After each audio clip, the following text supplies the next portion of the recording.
just never give up.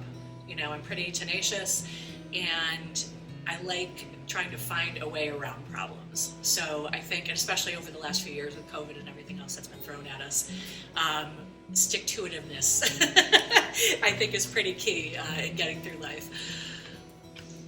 Well, 8 or 9 years ago, a friend of mine, Stacy Waterman, who owns DMR Booking, which is a production company here in town, we went out to the Borodino Grange Hall, which is a little old church in a little tiny town on the far side of Skaneateles, to see some friends of ours play. And it was my first experience in a listening room venue, which is a really powerful experience if you've never done it. The sound is pristine, and the room is pin drop quiet. And the artists are telling stories as much as they're singing. And it was such a powerful experience, and I just thought, wow, that would be super cool if there was something like that in town that people could come to regularly. Borodino doesn't do shows all that often. Also, it's a little bit of a drive. It is a beautiful venue, though. But yeah, and that was kind of the seed for starting a listening room style venue, because we don't have any here in Syracuse. They're common in other places. Cafe Lena in Saratoga is probably the most famous one. And that kind of started it. We came across the venue. Our relative happens to own the building. And then it's been kind of an evolution ever since.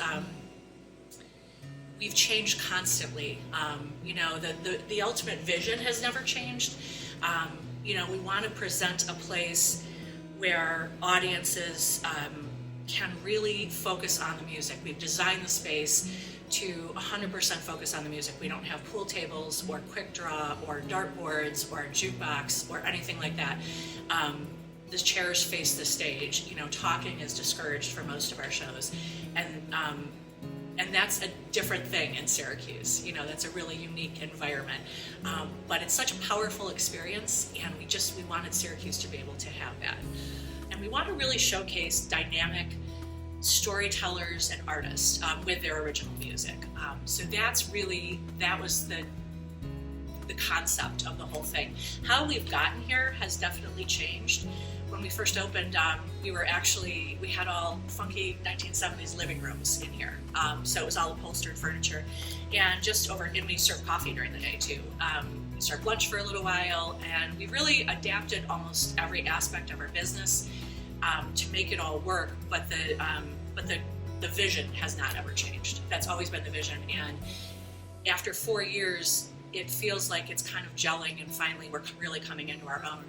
We recently had a run where we sold out 24 shows in a row, which is unheard of, and it isn't happening in every market. I talk to agents all the time, and they're like, oh my gosh, this isn't happening everywhere. I'm not sure what you're doing there, but it's going really well. Syracuse is a place that when I was younger, I thought I would never stay in.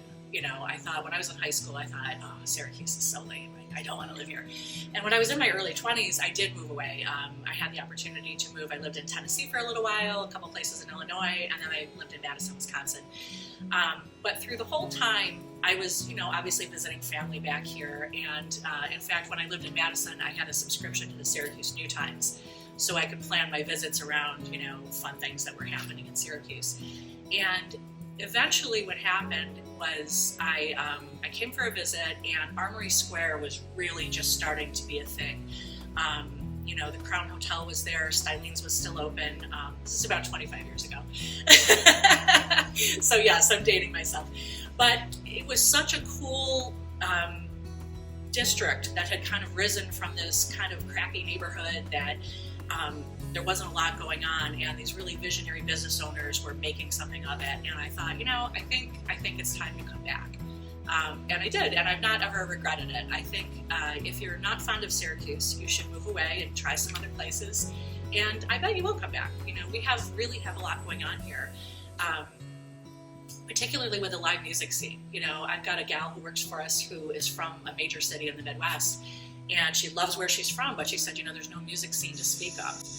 We're really spoiled here for the size city that we are. There really is a lot going on. So yeah, I think Syracuse is the kind of place where you have to, there's a lot going on, but it's not going to pull you off your couch out of your pajamas to come and see it. You have to kind of keep your eyes open and pay attention and find all these cool things that are happening, because we really have a really vibrant arts and music community here.